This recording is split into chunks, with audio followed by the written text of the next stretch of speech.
Hi, this is Dr. Centeno, and I'd like to talk to you about why your toes spread apart when walking, or basically how loose ligaments in your foot can be impacting everything from your ankle to your knee to your hip.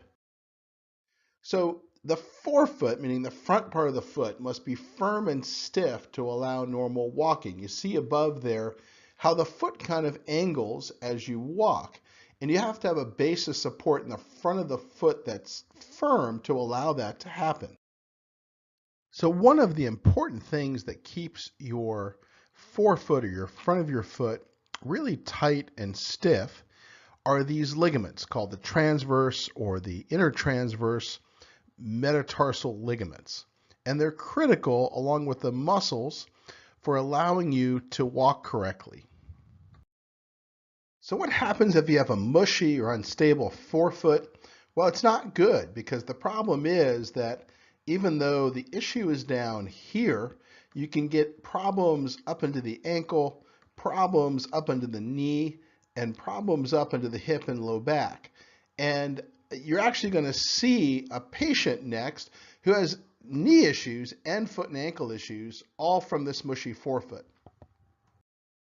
Okay, now let's look at a real patient's foot. I'm going to look at the normal side, then the abnormal side. And on the abnormal side, he's got a huge bone spur. Don't pay attention to that. I want you to focus on the front of the foot. So I'm going to examine this. You can see I'm just looking for play on that outside of the foot. Not much motion there. I'm going to now look for some joint play between the toes on the inside. Not much motion there.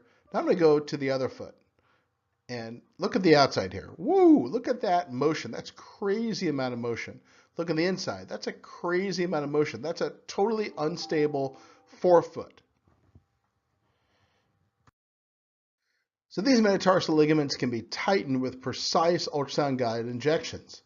Now, this is a very precise procedure. It's not something that your orthopedist can do, or the podiatrist down the street, or the chiropractor who hires a nurse to blindly inject amniotic stem cells.